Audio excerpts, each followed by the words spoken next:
Okay. I show 7 o'clock. We'll officially call the meeting to order. Debbie, if you would please note attendance. Noted. Thank you.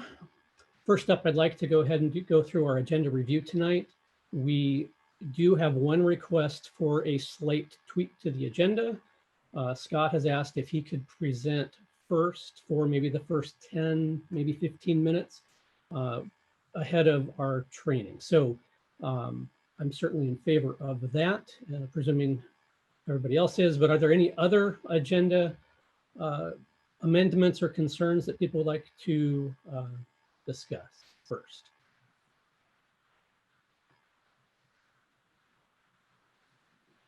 No, well, with that, I move that we do modify the agenda slightly to move Scott's board update, the superintendent update, to what would become number 3 on the agenda, right ahead of the OSBA training. Second. I'll second. Yeah. Okay. Any discussion on that matter? All right, with that, Debbie, would you please call the vote on the amendment? Janet, Yes. Tom, Aye. Jonathan, Yes. Lori, Yes. Irv, Yes. Jennifer. Yes. Thank you. All in favor. Thank you. All right. I also would like to accept a motion to accept the agenda as amended for the rest of the evening. I move to accept the agenda as amended. So moved I'll second that. and seconded. Any discussion? Okay, thank you. Debbie, would you take the vote on the motion to approve the agenda? Janet. As amended? Oh, excuse me. Yes. Okay. Tom, Aye. Jonathan, Yes. Lori, Yes. Irv, Yes. Jennifer. Yes. Thank you. All in favor. Excellent. All right. Well, with that, we will go ahead and move Scott right up to the top. And I know there's a lot of stuff that's going on, Scott, with the breaking news over the holidays. So take it away. Well, thank you, Jonathan, and thank you, board, for allowing me to go first. I appreciate it. And I just wanted this opportunity to address our most pressing concern and that is the announcement coming out of the governor's office last Thursday. And I will tell you that the announcement was rather unexpected for us and for the other 197 superintendents in Oregon. And although we have in place plans to bring kids back to school once we are able to do so, this was a surprise to us, especially the day before Christmas Eve. So I just want you to know that since then, I have been working around the clock to try to make sense of this. My team has been working on this today, and I'd like to share with you the most up-to-date information I have today, even though it will be general in nature because we've had very little time to collaborate over this. There's a lot that needs to take place before we start to set a specific date. I'm going to share my screen right now with you. And there's a couple of things I'd like to go over with you as a board. Number one is we knew this day would come. And because of that, I've always likened this to the analogy of turning the battleship around. Can you guys all see that?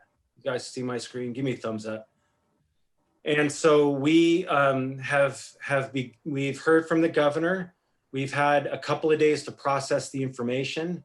We will need more time to come up with a more specific plan to come back to you with. But I can tell you that at least for now, we know going forward that the metrics that were formerly used to govern whether or not students can come back have moved from mandatory to advisory. That's really important to take note of because the governor has essentially given the responsibility to open schools back on the school districts. And so now that we know that, I just want to go over 3 things with you tonight. And the reason why I want to go over these three things with you tonight is because this will go out to the public, if they're not watching tonight, in a summary communication in terms of where we are now, where we're going, and what we're doing in the meantime. And the thinking behind this is to give our community something to hold on to. It's so stressful right now. So many things are unknown. And the news coming out of the governor's office without a heads up to superintendents to be able to think about how we're going to roll this out communication wise has put us in a little bit of a difficult situation. So I want to give our community a couple things that they can hold on to, knowing that there are a million other loose ends that need to be tightened up before we get to where we want to be. So just like turning around a battleship, we've got the coordinates. We know that the time has come to start considering when to bring kids back. We need to know how we're going to get there, and then we have to have contingency plans for things that happen along the way. So the first question that everybody is asking right now is, when will kids return? And that's the question that needs to be addressed first. Now, taking into account that we have a lot of things that we need to take care of, there are a lot of variables out there. We feel that the most realistic, the soonest and most realistic time that we can bring kids back is a window of late January to mid-February, sometime within there. Could go to the end of February, we don't know. Some of the things might come up, and I'll get to that in a minute, that might extend that a little bit, but that's our best thinking. The reason why I'm sharing this with you now is our families need to start planning as well. And so even if this date or window changes, our families have to have something right now to start thinking about and mentally preparing for. The second thing is that kids will not return to a 5-day-a-week program. We're not going back to business as usual. I need to be very clear about that. We're still held under CDC guidelines and the guidance from Ready Schools Safe Learners from Oregon Department of Education, which is 1 student per every 36 square feet.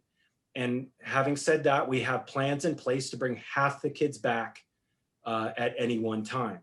And so I can't emphasize that enough to say that we are coming back eventually, but we are coming back to a hybrid model. It's really important that our public understands this.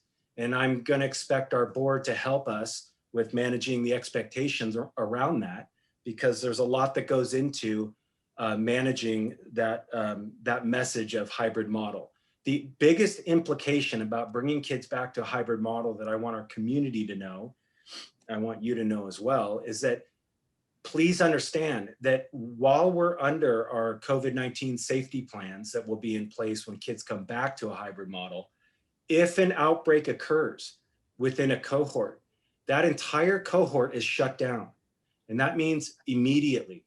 That means our families need to understand also that they need to make arrangements on a moment's notice. So I can't emphasize that enough and how concerning that is to me, because we've already put our families in a very difficult situation being in a remote environment for what is almost a year now, that undoubtedly we may have a COVID-19 breakout in one of our cohorts, hopefully not. But if we do, our community needs to understand that we have to follow the procedures that are already in place. So that's the major implication I want you to walk away with tonight, knowing that we're coming back in a hybrid model and that those safety guidelines might mean that we have to move in and out of remote learning. So we move into remote learning if there's an outbreak in a cohort, we move back to hybrid model once that's taken care of and we've met the safety requirements to bring kids back and so on.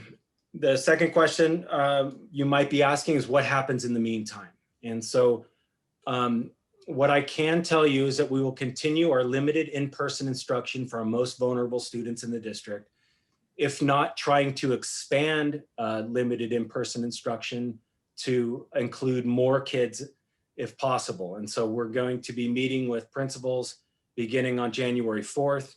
We have plans in place to increase these numbers, but we feel it's time to start doing that in anticipation for kids coming back to schools eventually. The second and very difficult topic is that of staffing, because as you know, our enrollment is down 10%. And we also know that some of our families will be coming back to us once we open schools back up, whether it's in a hybrid model or not.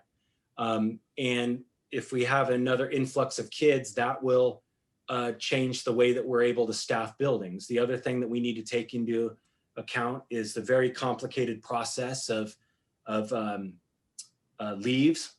And we have federally protected leaves as well that we need to negotiate. We need to know which of our staff members have health issues that might keep them excluded from coming back. We have all sorts of things that we need to negotiate there. And without getting too granular, I just want you to know that that's a very high priority of ours.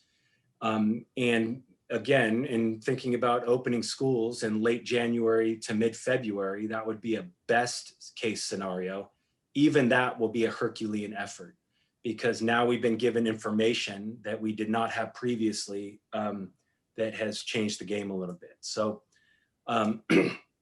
the other thing that we want to be able to come back to our community with is with clear criteria for how we're going to implement large scale return to school. And that will be done in a systematic fashion. We are a school district, not a district of schools. We will handle things as a system when we begin to bring kids back. But I want to make sure that we share with the community what our thinking is and what our guiding principles are around which kids we're bringing back and when.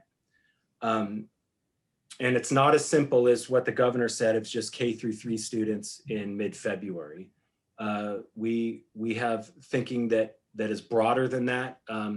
Hopefully we're able to do that, and that includes even more students, but we're not quite there yet. Of course, we need to coordinate services. Custodial piece is a big one right now. The transportation, food service, et cetera. All that is getting moving now. We need to revisit our COVID-19 safety plans for each building, which were developed over the summer and all ready to go, by the way, to be implemented into a hybrid model when that responsibility was taken away from us by our governor as well. And so I just want to make sure that I'm clear that that work has already been done. But since it's been 5 months, we need to revisit those, make sure everybody is set and understands everything that those plans entail, because there's a lot of information there. And so everybody's clear by the time that we start. And the other, lastly, I wanted to say that our teachers need time to prepare physical learning environments as well. There's a lot that goes with opening in a hybrid model, and we have had to be really smart with how we're using our resources. And so when we went into a comprehensive distance learning, we had to reprioritize where our resources were going. And so we have a plan to take care of that again, and that will take place over the next number of weeks as well. And how will we get additional info? Well, ODE is coming out with updated guidance to the Ready Schools Safe Learners document by January 1st. So we will have more information to sort of help shape our plan going forward. And then additional updates will come out from OHA and OSHA as well. I think those updates will come out by January 19th. So please keep in mind that this is a very fluid situation, and it is not a simple one. And I just wanted to be able to give this information to you as a board to update you. Although I've been in close contact with each of you ever since Thursday afternoon, I also want our community to know that we are 100% on top of this. This is now receiving 100% of my focus as your superintendent. With having said that, I can open it up for questions if you have any, or clarification. Thank you, Scott. I can't imagine what you guys have been going through, but I really appreciate your dedication to this. I don't have any questions at this time. Thank you. Yeah, Scott, one of the things I wanted to make sure the public knows is how hard you and your staff have been working throughout this whole time that we've been closed down. And if you take notice, that's a great picture with that battleship. Even though you're turning the ship around, The thing you need to notice is at the rear of that ship is a lot of turbulence. Even though the ship is headed in the right direction, that water is not quiet and still. There's still things to be worked out. So I just want the public to be aware of that. Thank you, Irv.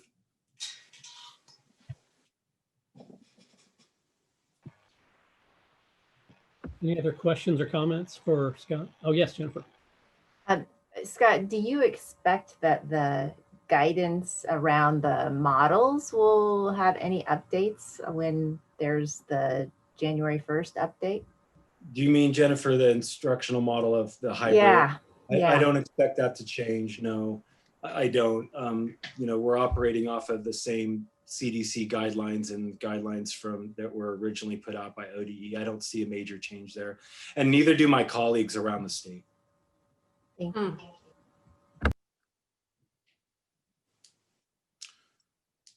And by the way, we chose this window of time in collaboration with many of my colleagues as well. So this information coming out is nothing unique to Silver Falls. It's the best educated guess, if you will, to say this is the window of time we believe is reasonable enough to bring kids back at the soonest possible time.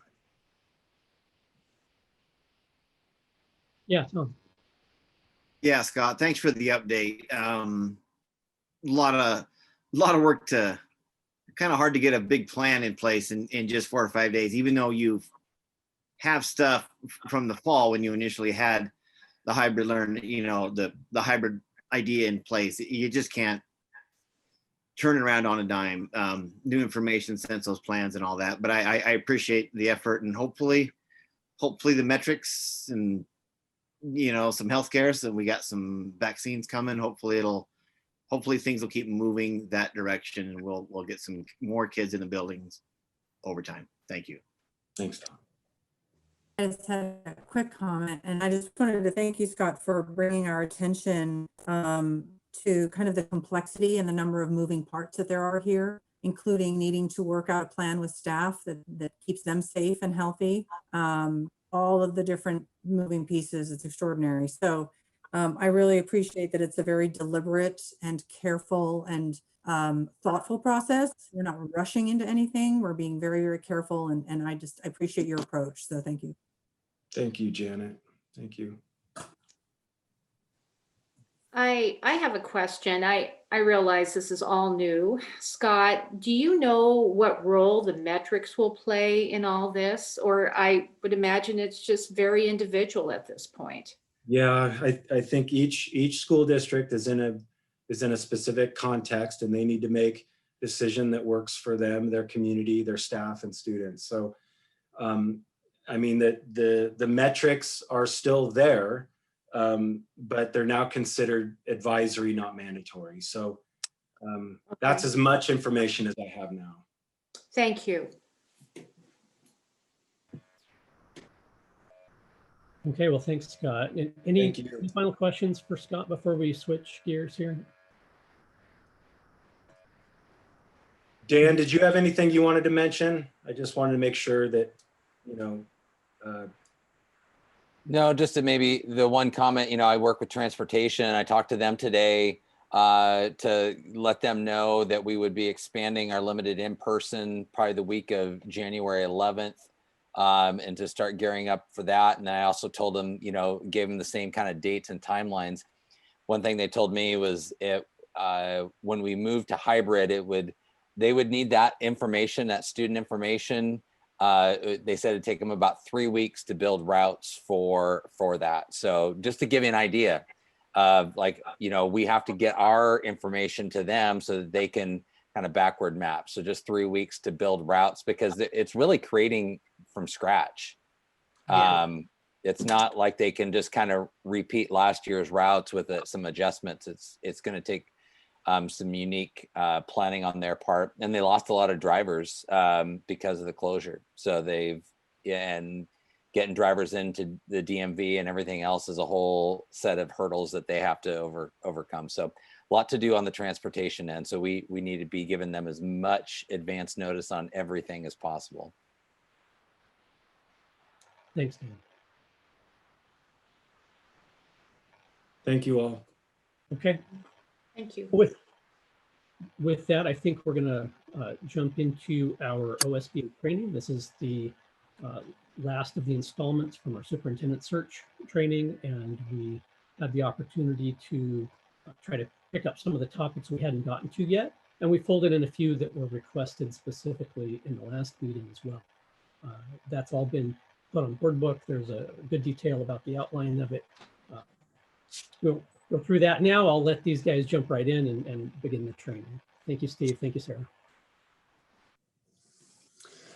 Jonathan, thank you very much. And really, what a perfect beginning to where I wanted to start tonight. And you'll understand in just a moment. But before we go there, just my incredible heartfelt thanks to all that you're doing for our kids. And I say our kids because now that I work at a state level, your kids are my kids. And I just am amazed at every board meeting I go to, and I hear different situations and different things that are going on. But what an incredible challenge that you all are facing. And that's going to be an underscore of our work tonight, as I'll explain in just a moment. But again, just thank you all so much for what you're doing. It's just incredible. Scott, I used to say with great frequency, you know, I really missed being a superintendent. I mean, I love my work at OSBA, but I missed being a superintendent. I really did. I loved being a superintendent. But the last 6 or 7 months, I haven't said that very much at all. I do not envy what you guys are going through. And of course, not just Scott, but the board, your community, and so forth. But anyway, really, I wish I was there. I wish we were in person. I could really be more empathetic. And so with that tonight, what I'd like to do is build a little bit of context. Before we kind of jump into the work and start our conversations, I did want to build this context. And I'm going to build off of what Scott has already presented. And first is just to remind us of this environment, the COVID, the Zoom, you know, that fatigue is real. That stress is real. And I have a colleague on my team that quite often begins her presentations this way. And I've kind of adopted the same type of philosophy. Just remind us of the situation that we're in, because we've been in it for so long, it's almost the new normal, right? We almost forget to some degree. But we're all experiencing professional and personal stress. And so my recommendation, if you will, or encouragement, it's a better word, is one, to be kind to each other, to yourselves, and understand the circumstances that we're in. They're extraordinary. And so find that patience, especially in these times. The second encouragement is focus. This takes an incredible amount of focus. And we're going to talk more about that. And board, how can you become even more focused? I know you are focused to some degree, but you heard Scott say, you know, this now has 100% of my attention, and particularly because the governor, and she's changed things, and not to say that Scott's attention was elsewhere the last 6 or 7 months, but to be hyper focused at this point in time. And board, that's going to take the same level of hyper focus for yourselves as well. And as we go through tonight, one of my challenges for you is to become very focused in your conversations, in your board work. Set aside those things that are not directly supporting what Scott and his team are doing. And again, I don't say this because I think you're not there. I know you are, but I want it to become even a higher priority for all of us and all my boards, is set aside those personal issues or agendas or topics or those non-important board work that can wait. And let's just really ask the question. And this is really board leadership also I'm challenging in terms of setting the agenda and working, because I know you work closely with Scott, and ask the question, what can we do to support your work right now, especially? And you heard some requests from Scott. And we're going to get more into that as we go. But anyway, it's really be kind to one another, but also remember that focus, because you're still in a crisis situation, right? We can't lose our focus here. And again, I don't say these things because I think you're a board that's out of focus or you're not supporting your superintendent, but I really want you to reflect on and challenge yourselves. How can I step up and support what needs to be done? And we're going to talk more about that in just a moment. So a little bit about my focus tonight. And I love the metaphor. I watched the November 23rd meeting, or at least the latter part of it. And Irv, I loved your windshield metaphor, so I'm going to steal it. And tonight it's about looking forward. The training, the conversations and things that we're going to have is about moving forward, looking forward. How can we be more focused? How can we set clearer expectations for one another in our board work? And yes, we have to learn from the past, and sometimes the past is a catalyst for these kinds of conversations, but I really want to look through the windshield and not through the rear view mirror, like Irving encouraged at your November 23rd meeting. And so that's kind of my role tonight. My role is not to go back to that meeting and try to dissect who was wrong and who was right and what went well and what didn't go right. It's really to take you through a conversation and answer some of the questions that this board has had around your agenda and the format of your agenda. And we also got a question from a board member on what is an agenda item? What's the legal definition? What are the characteristics? And so we're going to talk about that tonight, and what kind of lens did you use as you're building your agenda? And then we're going to review quickly kind of how do you get things on the agenda, and what's the role of the board leadership and the board during a board meeting when it comes to your discussion items and your agenda. So that'll be the bulk of our conversation tonight, depending on where that goes. Some of it will be review. I understand that Renee has covered some of this, but there is some clarity that needs to happen in some of these areas. So that's kind of the context that I wanted to build. I'll push this on to the next part of our agenda unless there's any questions or comments before I talk about collaborative governance. I'm going to share my version of your agenda. I think I am anyway.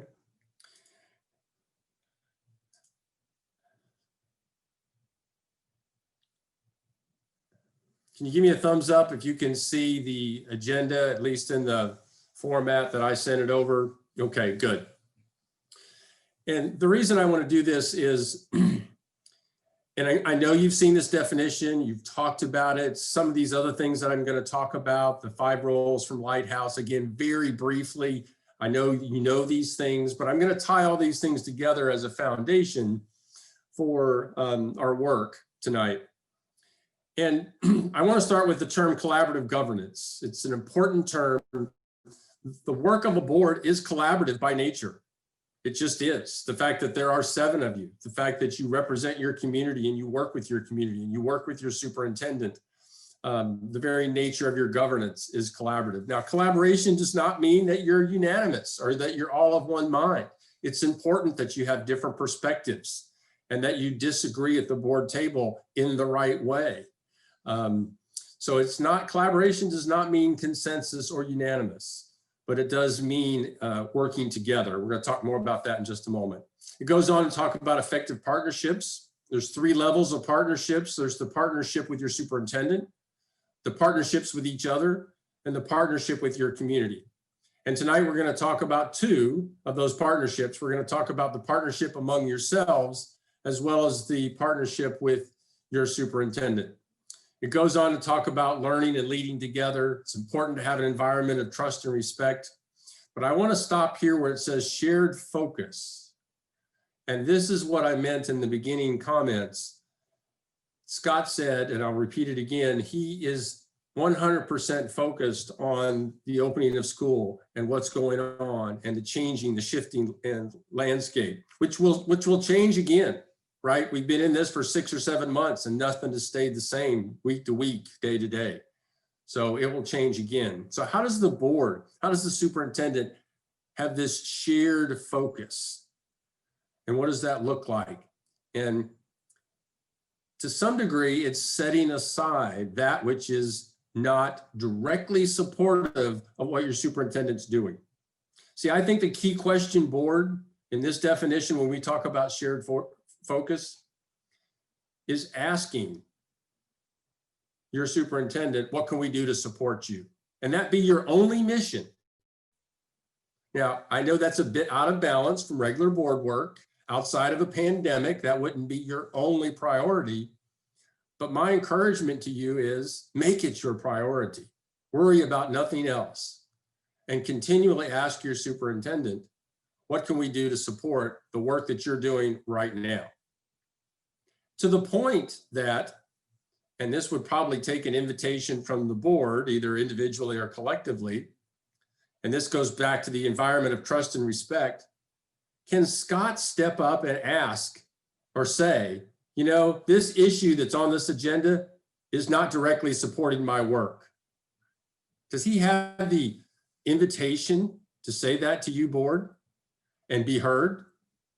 Not every superintendent has that luxury, but that's what's needed right now, is that invitation for Scott to be able to step up and say, let's not spend our time here.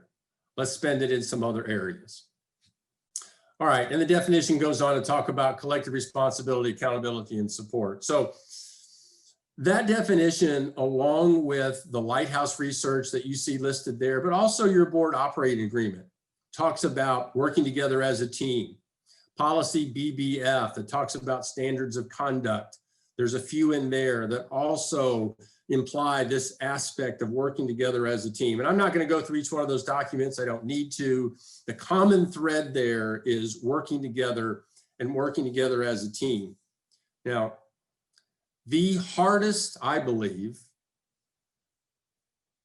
concept to execute in board work is what I call supporting the will of the team or the will of the board. Because you're going to have conversations, you're going to make decisions, and sometimes you're going to have split votes. But is it possible for you to support, not just accept, but support the will of the board? And what I mean by that, and the reason I bring it up, because I know it's a challenge. It's the hardest thing board members are asked to do, especially when it's an issue that you are so passionate about. But the will of the board is just the opposite, whatever the issue might be. Can you step up and support the will of the board? If you can, and that's part of your culture, then you have a very strong collaborative governance. You've got a very strong environment of trust and respect.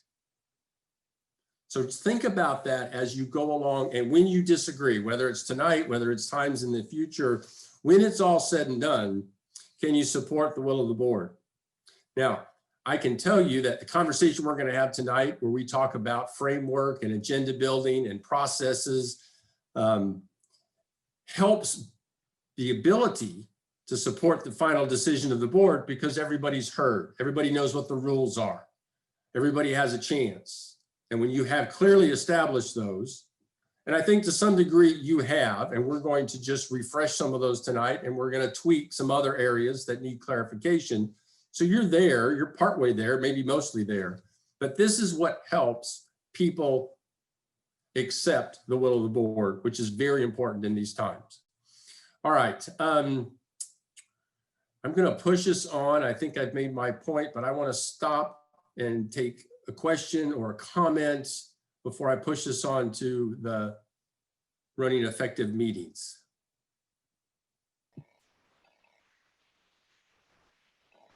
Any questions for Steve? And sorry, guys, I dropped off a little bit there. My Wi-Fi died, but I'm back. So. And I also want to encourage us as we go along, and I can't see everybody, so you may have to say, hey, Steve, the way the screen is set up, my screen is set up. Well, maybe I can. There we go. I'll raise my hand. Either way, sometimes I don't see if you raise your hand, but you can shout out. So Jana, I think I saw your hand. Go ahead. So really simple one on 3A3, what do you mean by supporting your expectations? Okay. Yeah. Right. Okay. Let's talk about those very quickly. Out of the Lighthouse research, again, I know you've seen this, but I'll briefly cover it. There's 5 rules of the board. One is working together as a team, and we talked about that. You're familiar with that. The other is setting clear expectations. Now, that can happen in lots of ways. You can set clear expectations for all the kids in your district. That's usually your district goals or objectives, your strategic plan, and so forth. In tonight's context, it's going to be setting clear expectations for one another. Mhm.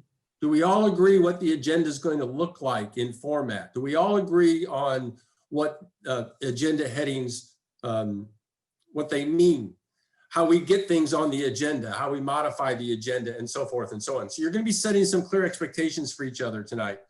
Third, and to get to Janet's question, how do you support those expectations? And so we're going to talk about when an individual board member maybe goes outside those expectations, either the board chair or it could be a board member can say, wait a minute, our expectations were X and you seem to be outside in Y, you need to come back over here. And so that's supporting your expectations. And it's also at the same time holding those expectations accountable. Got it. So those first four do apply to tonight, but it implies in really all the work that you do. All right, perfect. Thank you. Okay, you're welcome. Other thoughts, questions?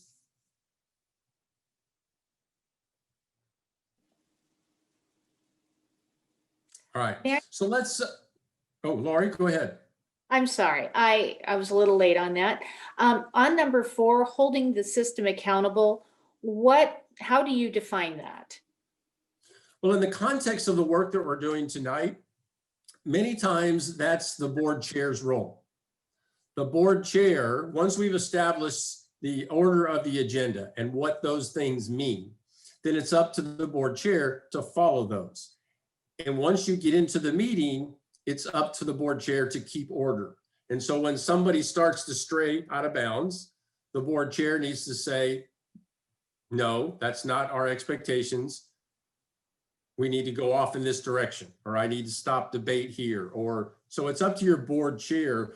And if your board chair is not enforcing those, then we're going to talk about a concept called point of order tonight, where any board member can step up and say, Mr. Chair, I have a point of order. Steve Kelly is saying things that are derogatory and, and that is not part of our expectations. And then the board chair would have to rule. So we're going to talk about how to hold each other accountable, again, in the context of your board meetings tonight. Very good. Thank you. Good questions. Thank you very much.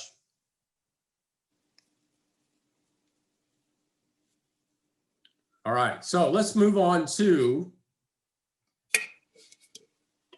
I'm going to have to shift my screen here in just a minute, but so the first part of running effective meetings, and I think you have a hyperlink in your agenda if you want to see the actual policy. I'm not going to try to flip between too many screens tonight, but in your policy BDDC, which I have a hard copy in front of me, in the second paragraph, it says this: the agenda will be established by the superintendent and the board chair. And we're going to talk more about that in a minute, following a general order established by board resolution. That's the first sentence. So what that means, and resolution is just a fancy word for motion, but essentially the board as a whole says, here's the format that we want to follow, a general format. That's what we're going to talk about tonight. I'm not going to encourage you to adopt anything tonight or take any action tonight, but if you're going to make some changes to your format, then I would encourage you to do that in the near future as a board and take a motion and a vote. And that gives your board leadership, and when I say leadership, I mean chair and vice chair, because I know you work together pretty well that way. And this is the order that we're going to follow. So that's your policy. Now, I don't know if in the past you have had a resolution or a motion, or if this is something that you've done consciously, or if it's just something that's evolved over time. But it's important that the board have a say about the format. So with that, I want to share kind of a modification of what I think your current format is. And I built this for our conversation tonight.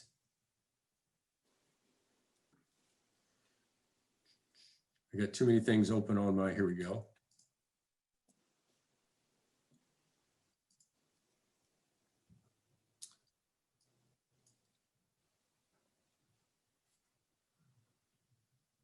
Now, I looked at one of your board meetings. I looked at the format.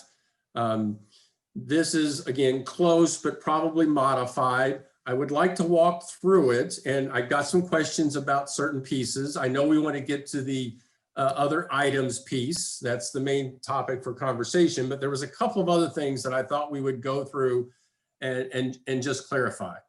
So now this is what we mean by an order of business. It's what Robert's Rules talks about in terms of an agenda or your order of business.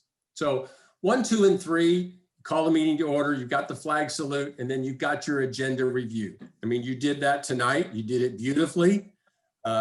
You had a motion, you changed the order of your agenda, and that was at the will of the board. That was all very well done. It's also under agenda review, a time for a board member to request an agenda item be added. And this is where that would happen. Now, we're going to talk more about that when I get to procedure a little bit later on. I don't want to get into it right now. I want to stay on the format, but this is where you make any modifications. And so, and I'll peek ahead just a little bit. If for whatever reason, board member, if you make a request, your item doesn't make the agenda, the chair, for whatever reason, decided not to put it on there. This is where the board then takes ownership of the agenda. The board chair prepares it, but the board has to own it. And this is where you have either a motion to adopt your agenda or modify the agenda. And this is where that transfer of ownership goes from the board chair to the board as a whole. Now, I run across a lot of boards, and my encouragement to them, because they don't have this piece as part of their agenda. They don't formally adopt their agenda. And I always encourage them to do that for this reason. But more on that in just a moment. So number 4, and I think this is roughly the same order that you normally use them. Again, this is really more for discussion purposes tonight. But there's the consent agenda. Now, I just want to very briefly review. In a consent agenda, it's intended to be no discussion. It's intended to be passed or not, but to be voted on, I should say, as it's presented. And it usually has several different items. And my question to you is this how you operate on your consent agenda? Is there an understanding from the board, one, that this is not a place where you're going to have discussion? It's to take care of routine items, usually hiring of personnel usually falls under this, sometimes financial support. So I'm just curious about, is that the expectation? Is that what you've been doing, Jonathan? I would say yes. I think that is how we've been operating with that. We also have policy that indicates if somebody wants to have something pulled out of the consent agenda, they can request that, and it has happened. But I would say under most circumstances, it is pretty routine. Okay. And let's talk about that, Jonathan. That was a good lead into my next question is, so do all board members understand how they can remove something from the consent agenda? And usually it's by simple request. It doesn't necessarily require a vote. Again, you need to have clear understanding of what is the procedure there. And so it sounds like a simple request, and then I assume it's moved under action items. Good question. I don't know. It's been many months since it's happened. I don't remember where we put it, but it probably was under action item somewhere, or maybe discussion. Steve, quick Janet? question. You said it doesn't necessarily need a vote. And I think we've struggled sometimes with, do we need a motion to do this or not? So is it, what do you think, what's the call? How do you make that call if someone wants something moved from the consent agenda to stand alone because they would like some discussion around it, presumably? Is that something that just happens, or who makes that call as to whether it needs a motion? That's really up to the board. And this is why we're having this conversation, because what I most commonly see is if a simple request is made, it's usually honored. Yeah, that's On how the it's, agenda- that's how it's happened. Right. Sorry, go ahead, Jennifer. Any board member can ask for anything from the consent agenda to be pulled out, and it's just done.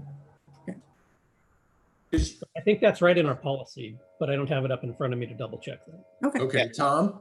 Yeah, that's generally how it's been, but typically we'll pull the item out and we'll take care of it right away after it'll be like a 4A. It won't go all the way down to action item 11.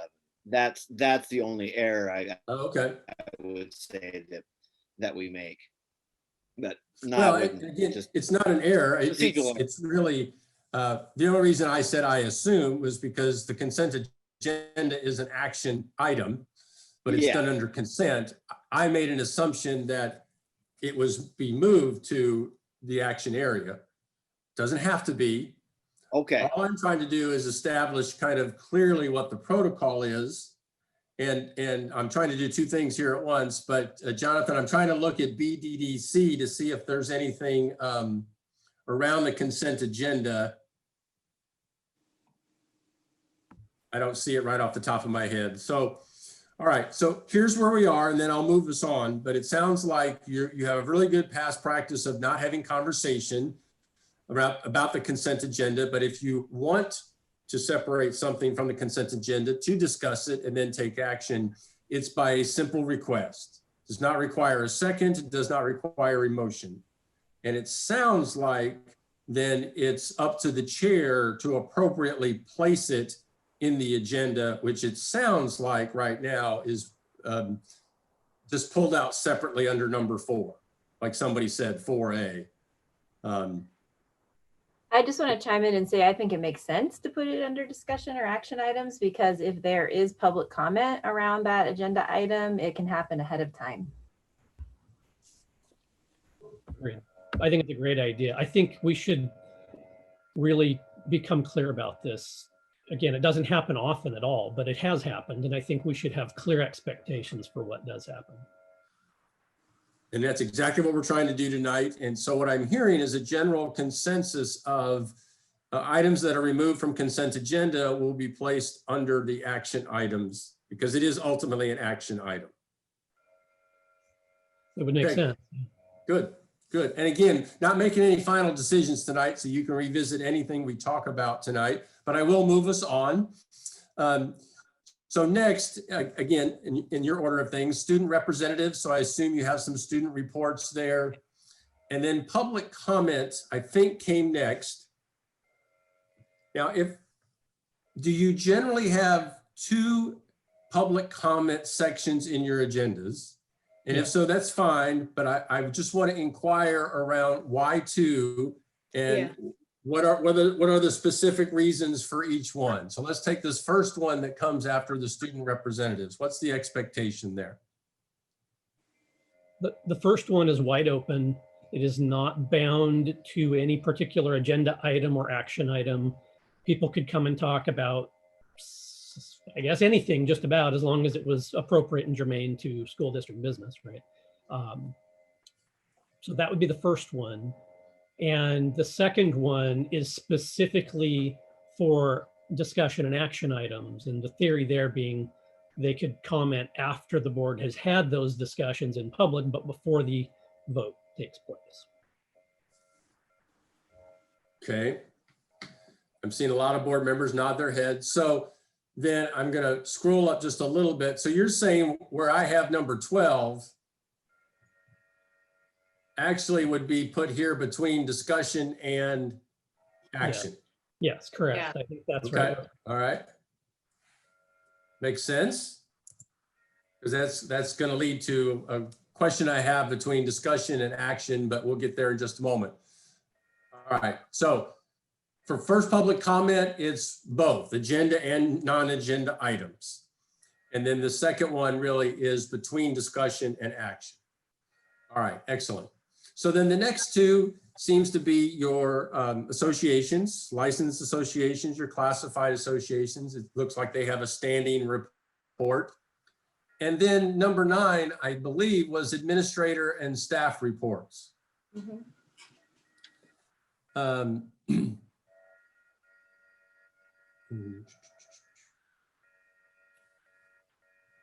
Are these standing reports? Are these things specific to discussion items that are forthcoming? Give me a little bit of what the intent for this section is. So with administrative and staff reports, typically there's a handful of things that fall into this. One would be to get the superintendent update. Maybe Scott has something like tonight to share with the board germane to breaking news or business at hand, right? Another one would be, that would be pretty common, would be if there's a, our financial report from our business manager, right? So we would likely have that fall into that category. We also try to roll through all of our schools with the principals giving a report, maybe once, possibly twice a year, on the state of affairs at the particular school. That one has undergone some recent changes. We've moved it up ahead primarily because we've been hearing from some of the kids at the school regarding their experience with COVID and distance learning, and out of deference to the children, have moved it up, I think, right ahead of or right after student representatives, right? So right up at the beginning. But that's the only recent change there. Otherwise, it's been typically principal reports, financial reports, and administrative reports. So it sounds like it may be kind of standing monthly reports, may not be tied to later discussion or action items. And I did notice that there was a school report and it was much earlier up in the agenda. And I thought, well, I wonder why it's all the way up there and staff reports are down here, but that makes perfect sense, Jonathan. And I guess my encouragement here is to try to be as specific as possible in terms of the reports so that there's no real potential for surprises. I understand the superintendent's report can cover, multiple things. Financial report is pretty specific, but my encouragement here, as you're going to hear in the next few areas, is try to be as specific as possible. If the superintendent can even do some bulleted, parts of the subject, it just keeps your community and board and everybody as informed as possible. And it cuts down on the no surprises piece. Because you're going to hear me advocate that for board members in a moment. I think we should advocate for the same thing on the administrative side, so there's not the potential. Again, and sometimes these surprises are intentional, and most times they're unintentional. Right. So I'm not trying to judge anybody's heart here, but we're really talking about trying to be as clear as possible on our agenda. Jennifer? I wondered about your recommendation to be specific. Do you mean in our board resolution of the order of business and our specific agendas for a specific date?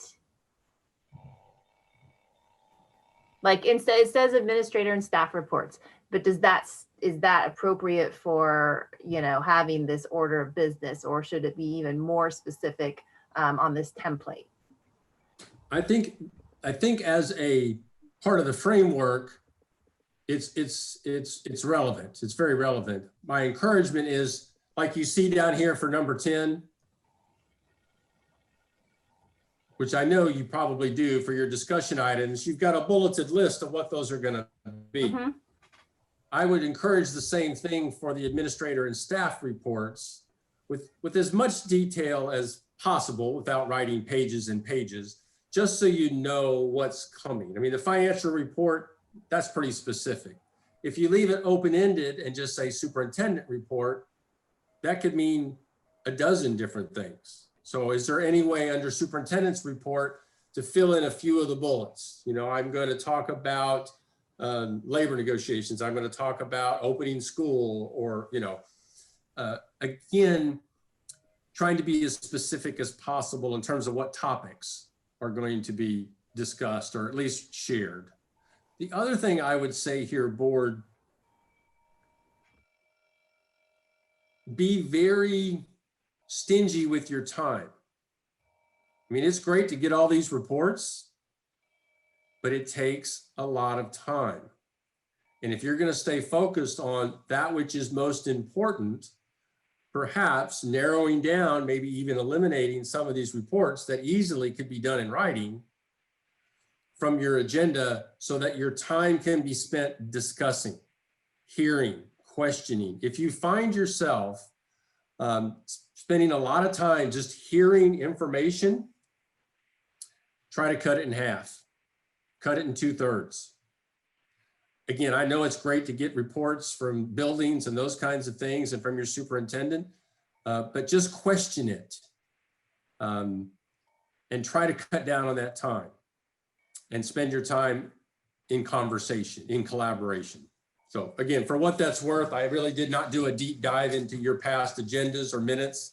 That's something we can talk about. I can certainly do an analysis and give you some more specific feedback. But I just find a lot of boards that I work with spend a lot of time in the chair, hearing a lot of reports at a level of detail, quite frankly, that's probably not board work. It's good information, but be stingy with your time. All right, so administrator staff reports, that's a good agenda placeholder there. Let's move on. Let me ask about board reports. What is the intention of this section? It's been there a long time. And Tom may be the best suited to give us an answer, Irv, right? But my understanding with board reports is that it's essentially an opportunity for a board member to share something that they think is pertinent to the rest of the board that they experienced or saw or did, something to that effect. I toured, such and such elementary school, and here's my report, right? Something like that. Or reports from committees or work groups. Yeah, good point. Yeah, you might say I attended a conference. That generally it'll be just kind of a short 5 or 6 sentence report, not nothing long, but just kind of, hey, this is what I've been doing this past month, kind of a thing. So, and we don't get too many of them, but it's just an opportunity.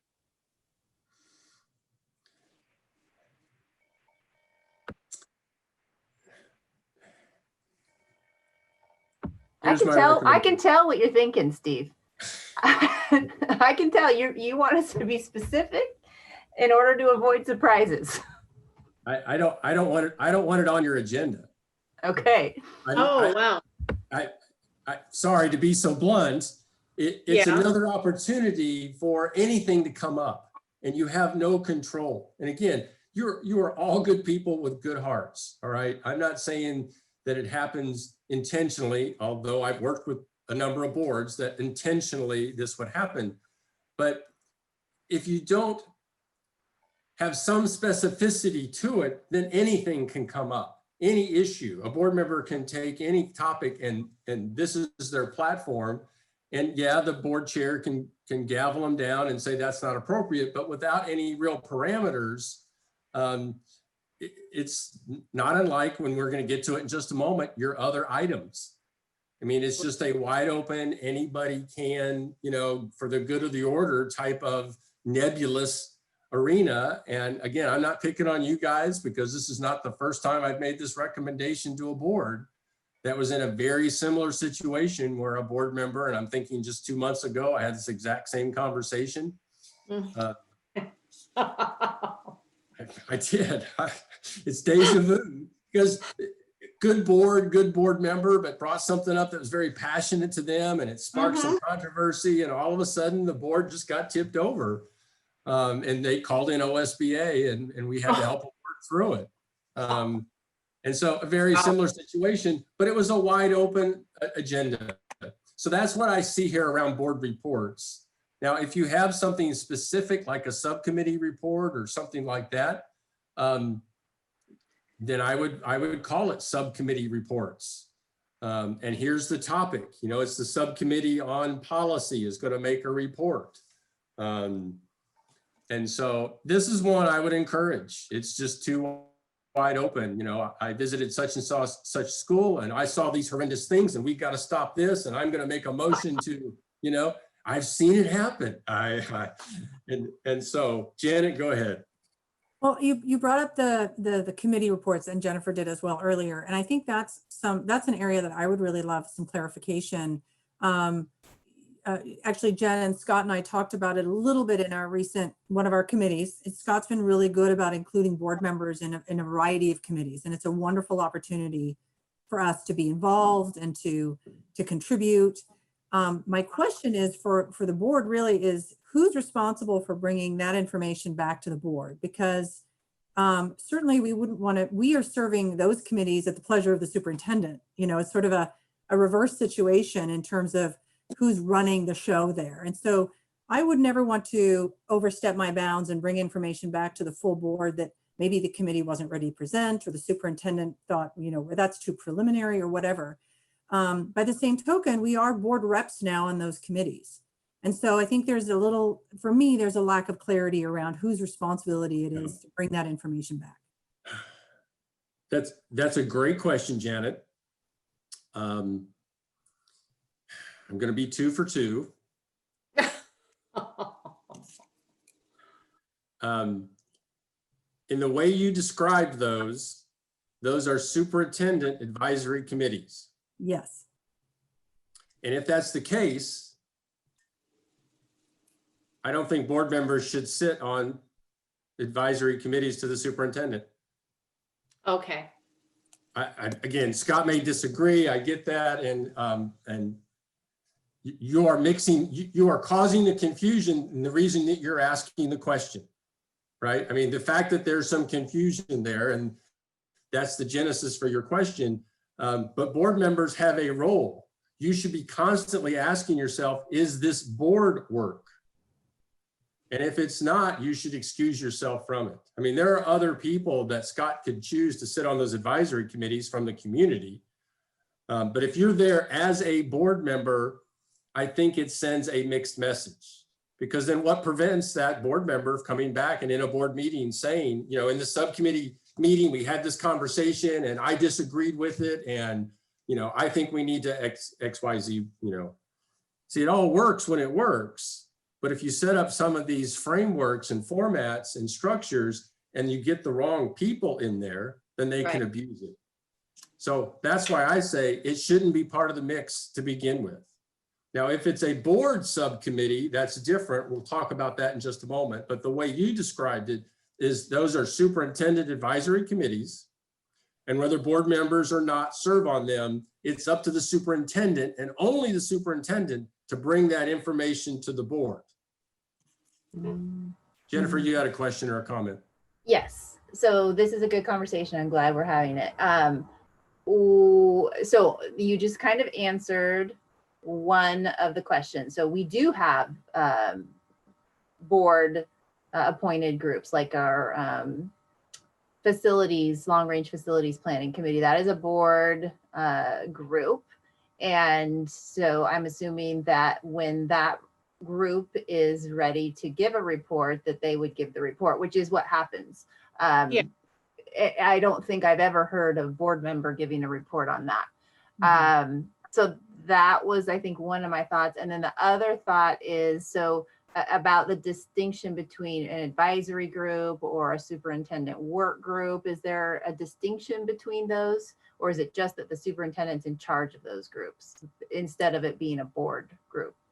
Yeah. No real distinction between advisory group or work group. The distinction becomes, who is that group advising? If the group is advising the superintendent, then it's a superintendent's advisory group. Okay, so, The information comes to the superintendent. The superintendent can do with it as he will. Right. Either pass it on to the board or change it and pass it on to the board or use it for his own, means. But the superintendent is completely in control of that group. And that particular group does not fall under public meeting law. The other group that Okay. you touched on, Jennifer, and this is the distinction, is a subcommittee of the board reports directly to the board, whether there's board members on it or not. But if it's set up by the board and the expectation is the information comes directly to the board, then that is a subcommittee of the board. And it is subject to public meeting laws. Notice, 24 hours notice, agenda, everything that you're doing as a board has to be done by this subcommittee. So now you mentioned the long range facility committee. Sounds like it is an official subcommittee of the board. And so they need to meet all those public meeting laws, but then they report directly to the board. You probably have one on policy. I don't know that. it's a superintendent group, the one that's on policy. Okay, so that's not a board subcommittee.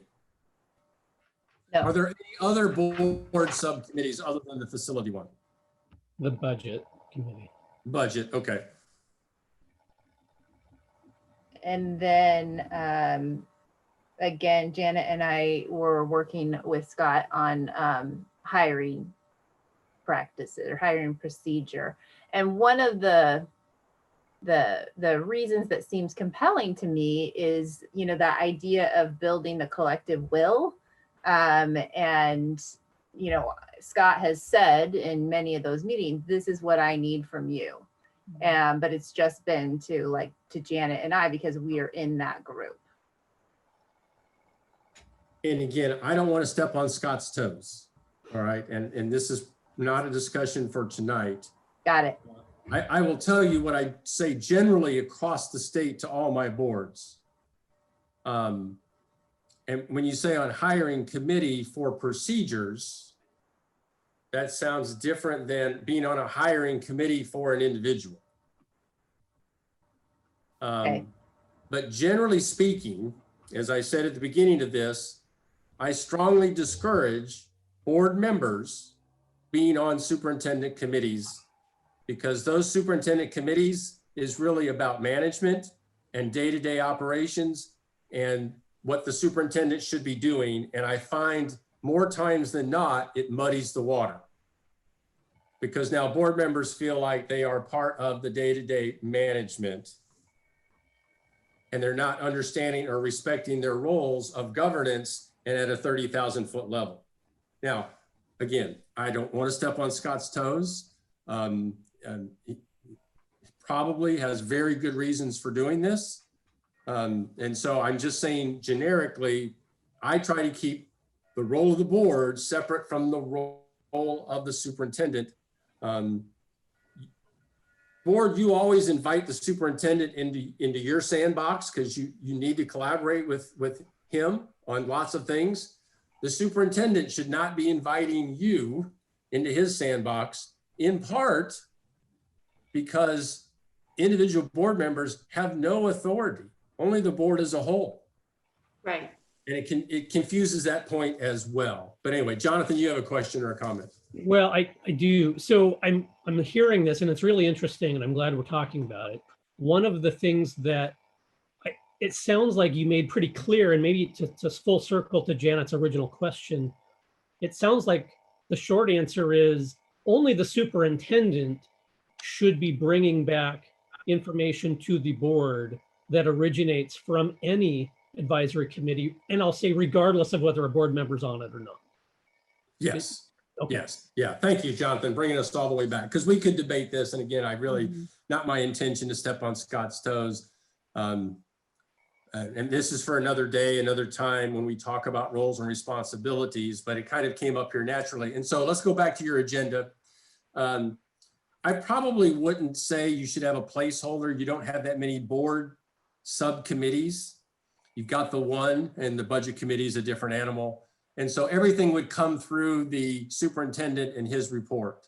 Okay. And so if he was presenting information from one of his subcommittees, then that might be one of those details that you might put under number 9. You're going to hear from the superintendent. He's going to report on from the policy committee, or, I don't know all the committees that Scott has. So let's go back to board reports. Again, my encouragement, it's too open, it's too generic. I know it has good intentions and you're just trying to, share good information. I went to the elementary school and I saw XYZ. But again, if you're going to be stingy with your time, is that the kind of conversation, discussion, information that's going to best support Scott now? And as you're going to see in a few minutes, I've got some other things that I want you to use as a lens for your agenda items. So that's my recommendation on board report. And I'm going to push us on unless there's other questions there, because you're going to hear the same recommendation when I get to other items.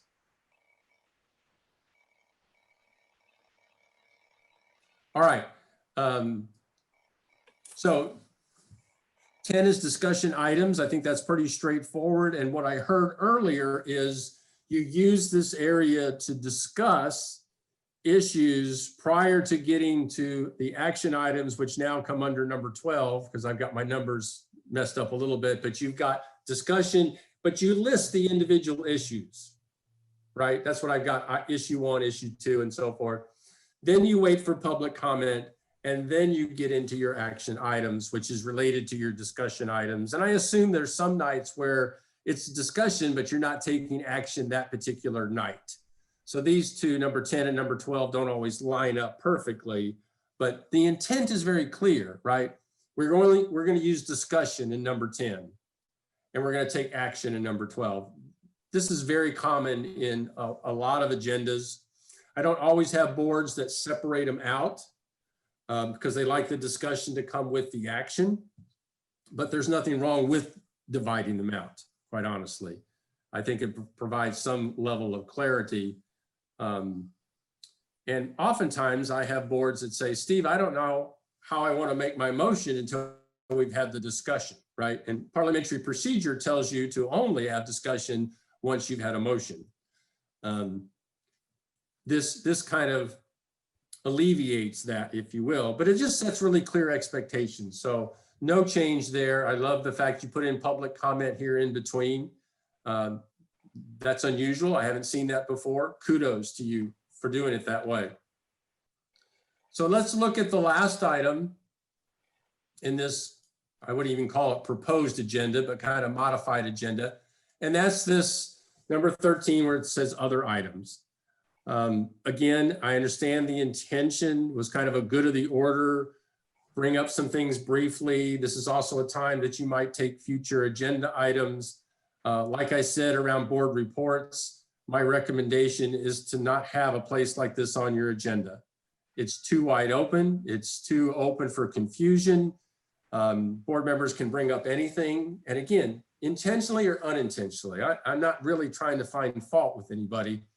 It's just, to me, it doesn't meet the spirit of the law, okay? It doesn't break the letter of the law. But the spirit of the law is to be as transparent as possible in your agenda and what you're going to talk about. And so when you have kind of these wide open headings, it just can lead to abuse, either, again, intentionally or unintentionally. And so my recommendation is to eliminate it, probably in its entirety, or if the intent truly is to gather future agenda items, that you entitle it future agenda items, and that you set the expectation that there isn't discussion here, you're just making a request for a future agenda item. Now, it's a little redundant because you have a process by which you can request an agenda item. And we're going to talk about that in just a moment. The only advantage really here in listing it as I've done here is the board chair could check in with the rest of the board. Say I'm on your board and I say, future agenda item, Mr. Chair, I want to talk about, my son's bar mitzvah or whatever, whatever topic I bring up. And the chair can, look to the rest of the board for some guidance, right? He can say, well, does the rest of the board want to put on a future agenda, to discuss Steve's son's bar mitzvah or whatever. And that way the board chair can kind of take the temperature of the board. Even without a formal vote, you don't have to take a formal vote. That's the only real advantage that I see here. Again, my recommendation is you have a process for agenda items, use it. You have a way to modify the agenda, let board members use it. I would scratch this item in its entirety. Yeah. Steve, yeah, I totally agree with you. That makes total sense. Our superintendent and our board chair and assistant chair go over this, so it's redundant, and I love it that you're picking this redundancy apart. Thank you. You're welcome. And again, I meant what I said earlier, really be stingy with your time. And some of the things that feel good maybe need to be set aside. And again, really look at the number of reports that you're receiving as a board. You work so hard and have so many hours and your job is complex. Try to simplify it. Remember focus, especially now. Maybe you suspend them for now. Some of them, many of them. See if we can live without them. Let's hyper focus on what we can do to support the superintendent in this crisis. All right, I will make sure that you get a copy of this. I did not have it prepared ahead of time, but I'll send it to you. Again, I'm going to send it to Jonathan and Jennifer, your board leadership. Let them make a recommendation to the board, but it should be an action item. Whatever framework Jonathan and Jennifer come up with, probably with Scott's input, then present it to the board as an action item, a discussion item, then an action item. And then again, by your policy, that will be by your resolution, by your motion. And that way it's set.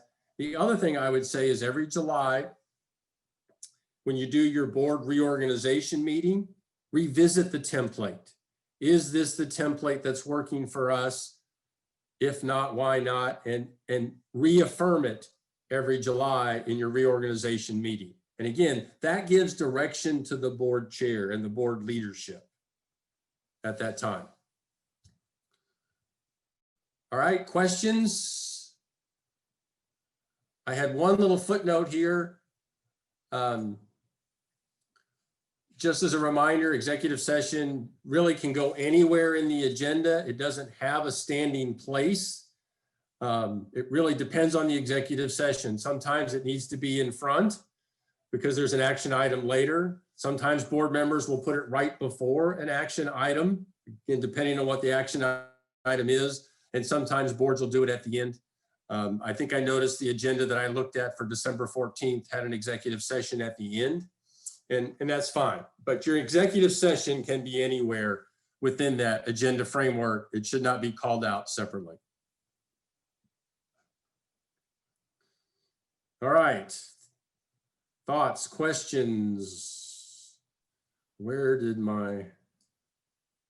Hey, Steve, this is Dan. I wanted to add a couple things that I observed here for you. Is that okay? Yeah, absolutely. I will say that I went over, because the luxury of two computers here, and I went over and looked at a couple of agendas for November and December, just to bring some clarity. Is that our principal's report is its own item below the student representative. So it is not, it's its own thing called principal's report. And at least the last two, I feel are pretty detailed. They talk about who's presenting. There's an attachment of the presentation. So things should be pretty queued up there. And they're meant to be, here's what's happening in our schools today. And then also at least looking at I've got the November administrative report, and so it's, 11, you'd talked about administrator and staff reports, and then there is some A and B, and here's who's presenting here and who's presenting what. So I noticed the one you had was referenced July, so I didn't know if maybe because it was July, there wasn't a lot there. So I did want to call out that I do feel like there are some bulleted items there for board members to be aware of what's coming. And Dan, thank you for that. I looked at one agenda. I tried to put together just something for our discussion. So please don't take anything that I've said as a criticism. And so thanks for pointing that out, Dan. And again, I want you to take our conversation tonight. I want you to mold it in what fits for you. And Jennifer and Jonathan, like I said, I'll send that to you. You work with Dan and Scott, and then present something to the board at an upcoming board meeting for discussion and approval. All right, I'm going to push us on. We've been here for a little more than an hour. Do we need to take a quick break?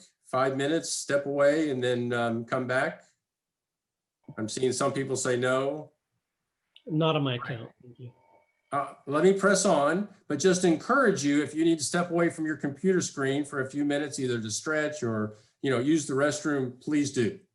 I know my stop time is at 9 o'clock, and so I'm going to keep my eye on that and finish at 9, if not a little bit before. I think we've got through the big item, but I do want to cover B, C, and D, and that is what is an agenda item, and talk a bit about, we've talked about the framework now, right?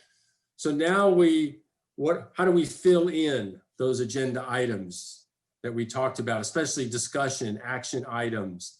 And so the question was, what constitutes an agenda item? I'm going to increase this a little bit. That might make it easier to see. And there is no legal definition or even a policy definition of an agenda. Robert's Rules of Order is really the only thing that guides us. It talks about the order of business, but it doesn't give any specificity in terms of what is an agenda item that might go in that framework. So I'm going to offer these 3 questions, and really there's a 4th, and it goes to the front of these 3, I think. And that's what you heard from Scott earlier. I think the first question, especially right now, the board should ask when you're considering your agenda is, how does this directly support your superintendent's work? His work right now. And so make that part of the lens that you look at when you build your agenda. Now, I know Jennifer and Jonathan, you meet with Scott and Dan, you build this agenda together. We're going to talk about some policy in a moment that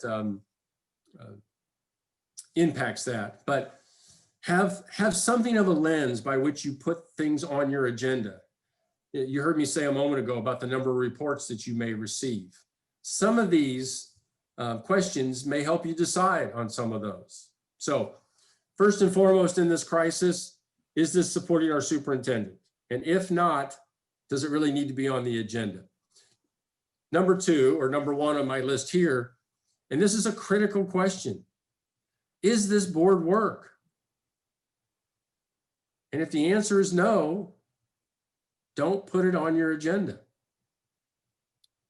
Now, I know it's not always easy to tell what's board work and what's administrative work, and we can in the future talk about roles and responsibilities and answer maybe some more specific questions, but this is for board leadership more than anything.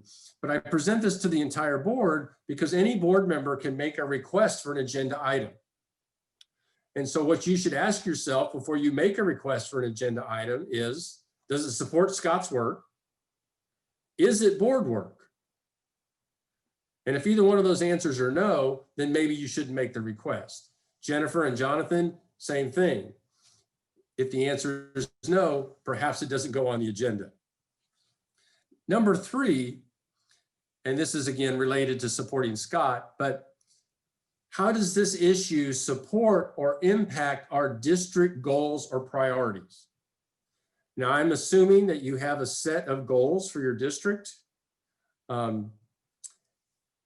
That should be part of the criteria for getting on the agenda. Does this directly, and I don't mean stretching it, I don't mean, you know, we can make a rationale for anything to be on the agenda or anything to be board work, all right? Let's be honest with ourselves. But does this issue directly impact? I've even had some boards list the priority, say they've got 4 priorities in the district. They'll put the number of the priority next to the agenda item to identify this issue matches this priority. And if you look at your agenda and most of your agenda items don't have that number, you're wasting time, not to be too blunt. The board's role should be supporting, impacting, holding accountable your district priorities. So that's the question I would ask you to ask yourselves. And then lastly, on an issue on the agenda, ask yourself, what policy do we have around this agenda item? And if there's a policy, identify it, bring it up, look at it for guidance. Because if you don't have a policy that's directly related to some of these agenda issues, it may not be board work. And so that's just another way to ascertain if this issue, if this agenda item is board work. So I offer those questions as a bit of a context for deciding what goes on the agenda. Because you're in a crisis mode, does it support the superintendent's immediate work? Is it board work? And does it support your district priorities / goals, whatever you call them? Those are the big 3. The 4th one kind of helps you determine if it's board work or not. Thoughts, questions, comments to those questions, criteria, if you will, for an agenda item. Lori, looks like you have your hand up. Jennifer. Yeah, I think what we have run into is that, you know, you go on and I'm not sure I want to be able to articulate this smoothly, and I'm not sure I can, but, you know, it's like you can recommend an agenda item all you wish, but whether or not it makes the agenda is another story. But I guess I always wanted to know what are considered agenda items, so you don't get in the mode where you're the board member always saying, well, no, that's not board work. Well, what's board work? Well, how come? You know what I'm saying? I'd rather just say, well, if you don't want me to offer anything, I won't, you know, if that's just easier. I often wonder if agendas are already, if there is an outline for an agenda and there's key things that must be filled in to constitute a strong agenda. And are we just offering the ability for future agenda items to fulfill maybe, I don't know, public meeting law or what have you. But it's sort of a catch-22. You feel like you have something that is important, and then sometimes you're told and sometimes you're not, whether or not it'll make the agenda. It's been a little muddy, and I'm looking forward to more discussion on that from you. And thank you, Lori. And Jennifer, I know you're next. We're going to talk about that in C in terms of communication about agenda, non-agenda items. All right. Good. And excuse me. So we will get to that point to some degree. And I understand, you know, it's not always black and white about what is board work. And that's why board leadership sits down with district leadership and works on this agenda together. Now, ultimately, the agenda belongs to the board. Right. And ultimately, even though your policy seems to indicate otherwise, this is really the work of the board leadership in consultation with your superintendent. Okay. Because ultimately, this belongs to the board. And so the board leadership's first task is really to determine if this is board work. If it meets the criteria that I've thrown out here. But also remember that if for any reason a majority of the board wants to modify this agenda, put on an agenda item, that's the will of the board. And board leadership will honor that. But in terms of kind of the first blush at this, in terms of meeting this criteria, does it make the agenda, is up to board leadership in consultation with district leadership. Jennifer, you had a question or a comment? Yeah, I just wanted to underscore your idea about connecting agenda items to the strategic plan. That's something that we've talked about in the past during my tenure, and it never really actualized, but I really like the focus that that brings. You know, in my school district, I'm a teacher, and I actually have, for 2 decades have had to list the strategic plan bit that supports my budget requests, you know, and so it's like that specific. And so it seems like we could probably, it's an area for growth to kind of focus us in on the agenda and making sure that we are really attending to the strategic plan. Jennifer, that's a great comment. And I will, because you still have a few hours of professional development left as part of the transition program. I think it's 4 hours. And I would love, again, not tonight, we don't have the time, but lead this board and district leadership through a conversation of the difference between strategic direction and strategic plan.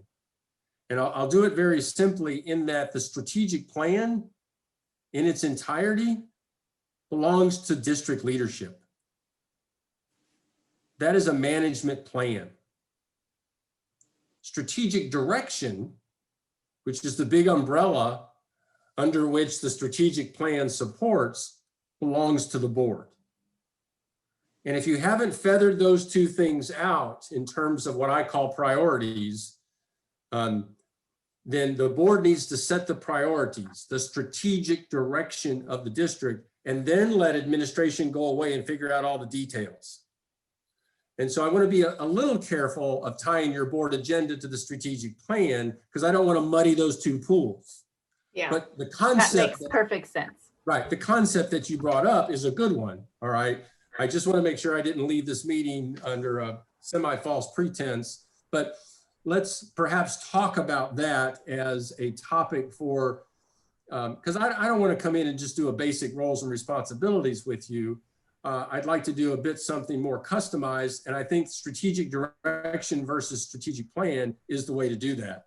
I also would love to have a conversation with this board on how do you monitor the district priorities, not the strategic plan, that's the superintendent's work, but let's say you set 3 priorities, then board, what data do you look at to know that the district is meeting those priorities or not meeting those priorities? And it's different data than what the superintendent looks at.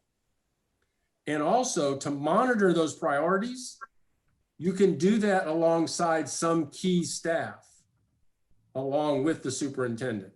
And I know that's new for most boards, but I'll just wet your whistle there and just let you know That's cool. there's a way for you to do very meaningful work, and it's not hearing a bunch of reports every month. Okay, so Thank you. That's we'll awesome. set that aside. That's a future topic. Now I've scared Scott half to death. So yeah, this is usually when I get the phone call the next day from the superintendent. Kelly, what in the heck are you talking about? It'd take a lot more than that, Steve, to scare me. I know. I could tell that from the brief conversation we've had, but it's a very meaningful role for the board. But you've got to feather out strategic direction from strategic plan, because board is not a part of the strategic plan. And I'll leave it at that. Good questions, good comments. All right. So, all right, I've given you a bit of a lens to which to look at agenda items. And when board members ask, why didn't this item make the agenda? Then leadership potentially has a response. They could say, well, it doesn't directly support the work that Scott's doing in this crisis. We didn't put it on the agenda. Or board leadership can say, you know what, in our opinion, that's not board work. That's administrative work. or leadership could say it didn't directly support one of our district priorities. And so that's why I offer those questions, because that could give you something of a response. Now, if the board member disagrees and brings it up and modifies the agenda, great. That's your purview. We'll talk about that in just a moment. All right. So I'm going to move us on to C. We're at 8:34, so I think we're going to be just fine. Review the process for creating the agenda. So I'm back to BDDC. I think you have a copy of it in front of you.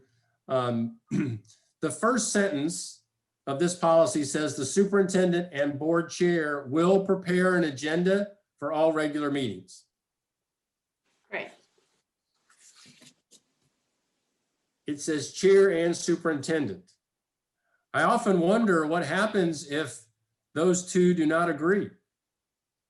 If Scott and Jonathan are adamantly on opposite sides of an agenda item, who's the tiebreaker, given that sentence? Now, I know it probably rarely happens, but I did, where'd it go? I was curious what our model policy said, because OSBA has model policies that get updated from time to time. And I like this wording a lot better because, as I said earlier, I believe the board agenda belongs to the board chair and ultimately the board.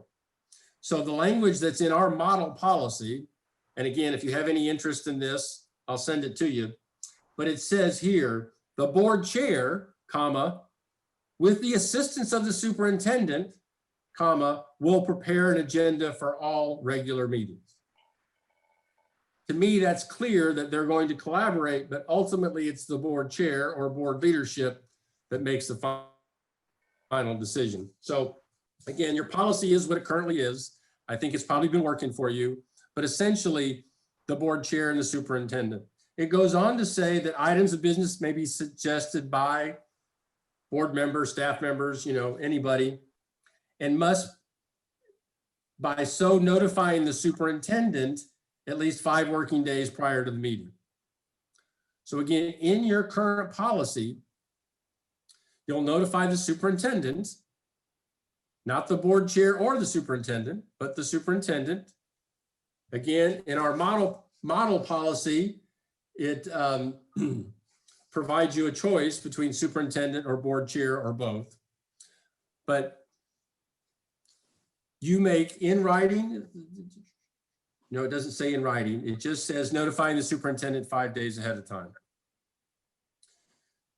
So you make the request, and this is what I meant earlier by saying it was a bit redundant in your board agenda, future business items, or future agenda items, because you have a mechanism to do this. All right, so those requests come to the board, the superintendent, board leadership, district leadership, sit down, create the agenda, and then the agenda goes out. I think it says by your policy, the agenda together with supporting materials will be distributed to board members at least 2 full working days prior to the meeting. We aim for Wednesdays, so yeah. Okay, and you have Monday meetings, is that right? Right. Okay. Excuse me. So let's go to Lori's question a moment ago about communication.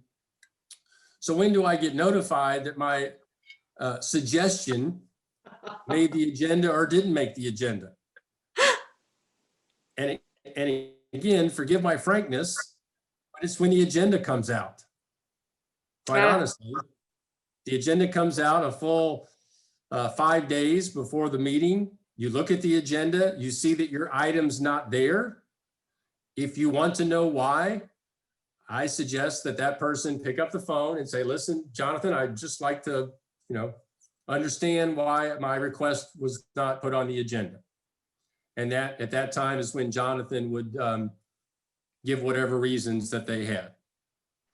And again, I'm saying Jonathan, the board chair, because really your superintendent is just assisting the board chair in the agenda.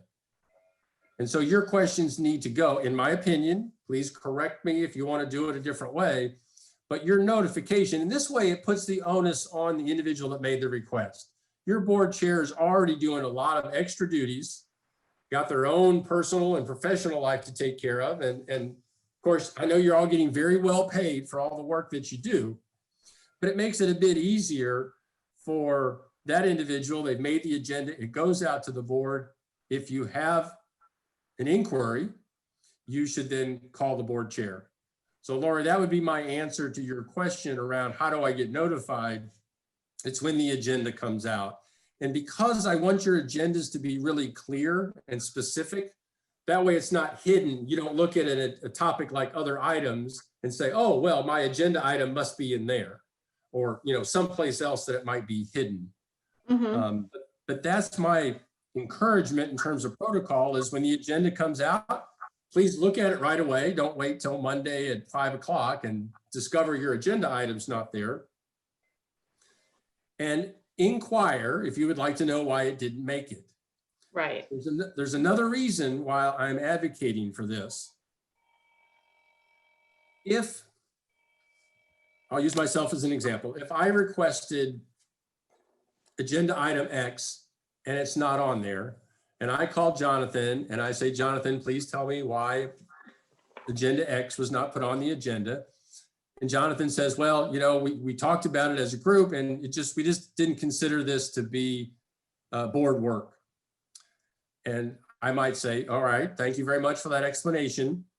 I just want to give you a heads up that Monday night at the board meeting, I'm going to make a motion to modify the agenda to add this agenda item. That's giving notification to the board chair on what your intentions are. And that way it's not a surprise. Now, it may be a surprise to the rest of the board, and there's really very little way of combating that, because you don't want to send out a blanket email and potentially start a conversation that you're not intended, but at least you've given board leadership a heads up. Yes, I understand your position, Jonathan, but this is important. I do think it's board work, and I'm going to make a motion to amend the agenda to include this. I just wanted you to know. I think that's much better than just stewing on it over the weekend and showing up on Monday and throwing a motion out there that has everybody by surprise. So that's how I would encourage that communication. Lori, you had a question or a comment? I couldn't tell. Yeah, I think it's interesting, though, that the person who poses that doesn't want a surprise. But then if I mention something and I don't see it into the agenda, I don't see it until I notice it's not on the agenda. I guess in some ways that can be interpreted as a surprise too. Not to be, you know, No, honoring, but I anticipated the question, Lori. saying? Absolutely. I knew this question was going to come up. All right. It's always a surprise the first time it's communicated. Yeah. Right. Right. So whether I pick up the phone and call you and tell you ahead of time, or it comes out in the agenda, that first communication is always a surprise. I guess True. what I mean by no surprises is especially in a public meeting or a public arena. Okay. And because you can only know something when I tell you, kind of thing. Right. Right. And because your agenda goes out ahead of time, it's not like you show up at the meeting, the agenda is sprung on you, and all of a sudden, you know, in a public meeting, oh, my agenda item didn't make it. So yeah, I anticipated your question. It's a good one. But again, this puts the onus on the requester and takes a little bit off your board chair's plate. And you know, Steve, you're making good points all around. And I think where we've run into what I call the murkiness is that, and this is where I need clarity too on the policy, that we now have our board chair and our vice chair working together with the assistant superintendent and Scott. And so would we need to clear that up in policy? Because, yeah, no. No, sorry, I rushed to my response. No, sorry, you finish and then I'll try not to. No, and I was saying, or is that just something that the superintendent certainly has his philosophical approach to things, and this would be our current practice. But does that need to be reflected in policy? And the reason why I'm asking is because I'm on the policy committee and I'm just curious. Right. No, an excellent question. The intent of your policy is that the superintendent and board chair will create the agenda. They may invite anybody they choose to that Okay. party. But as long as Okay. it's the superintendent and the board chair, if it was just the board chair in isolation or just the superintendent in isolation, I would say it's a violation of policy, but they can invite additional people to the party, so to speak. Okay. Good question, though. That's thinking like a policy person. Janet? So I'm going to put a plea in here for some sort of, I guess, okay, so I'm thinking that this is a democratic group. It's we are elected officials. We all have an equal voice. We only act as a body. I understand that. But I'm hearing things like the other items is potentially gone. The board reports are gone. And I completely respect and agree with your focus, streamline, declutter. I get that. But what it starts to feel like, and that's what I'm trying to figure out, is like, how do we address this? It feels like we're creeping to a place where people are going to feel like they don't have a voice, that that certain board members start to feel somewhat powerless because they potentially can't get their items on the agenda. They don't have an opportunity in a board meeting to speak to those issues that they feel are important. And I guess I respect and understand that that's not necessarily an appropriate time to do that. But I think historically what has happened is that when people don't have an official opportunity, it comes out anyway, and it comes out in an unhealthy way. So where do we create that opportunity for people to have a voice and feel heard? And Janet, that's an excellent question. And here's how I would counter. It's not about individual board members. It's about the will of the board. Right. And you have a process to get anything on the agenda. You modify it. I go to the meeting. I've given Jonathan a heads up.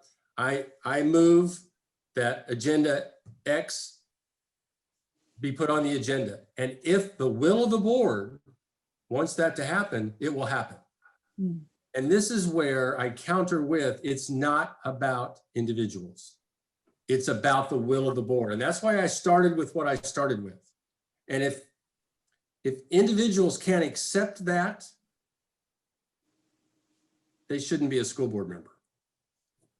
Again, I hate to be overly blunt, but this is what's so unique about the work that you do as a board, is it's all about the will of the board over the individual. Now, do we try to balance those? Absolutely.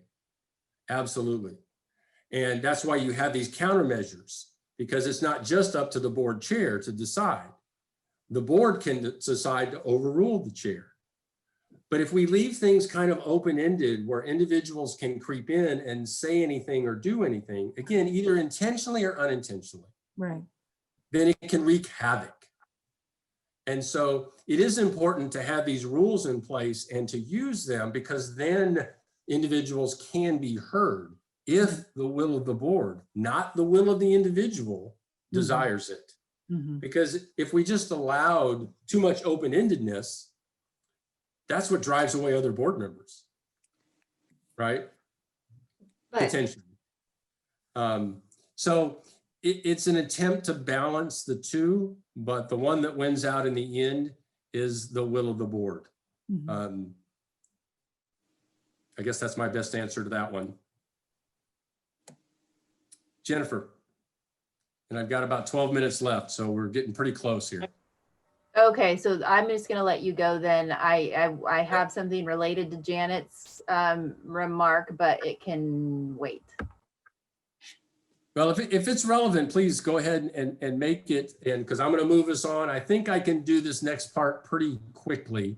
Okay. So go ahead, Jennifer. Again, I'm just thinking about other items. I know that you prefer to eliminate it totally, but I'm still hanging on to the idea of future agenda items, because I really think it's important to have a place in public where we're able to do that, and that the chair can gauge the temperature for certain agenda items. And so I don't know, I guess it's related in the sense that I think that voice is important. And I wanted to see if you could make a counter argument, Steve, that I'm not considering. The counter argument is you have a procedure in place, 2 procedures, 1 to request the item, and then 2 to modify the agenda if I don't get my agenda item on there. Yeah, but it's modifying the agenda for that meeting, which isn't necessarily productive if you need to have documents and other things that the board needs to consider for that topic. So it just, to me, it makes sense to plan ahead, get it on the next agenda so that planning and board members can, mull things over in their heads for a while. So anyway, that's my perspective. I understand that. And again, depending on the item, it may not be able to be taken up. And once you add it to the agenda and you're not prepared for it, it's on the agenda. By motion, you can table it to the next meeting. So once it's there, and if you're not prepared for it, there is an avenue which to push it forward. But it is the avenue that you have to modify the agenda if that's the will of the board. By leaving it there, and I understand the upside, and Jennifer, you described the upside pretty well. The board chair can take the temperature of the board. The board can weigh in, even if it's informally. But there's also then the downside of it's still pretty nebulous. How do we discuss the proposed agenda item? I get that. Right, and do you allow discussion? And then it makes it harder for the board chair to kind of rein that in. It's better than what you have, but again, to me, it's a bit redundant. But again, you'll take this up in a conversation that you'll have at a future a board meeting. But your point's well taken. I'm going to press on because I've got just a few minutes left, and I really want to value your time. So let's look quickly at D. There's really 4 parts. We've talked about many of this, upholding the will of the board. Now, these are policies.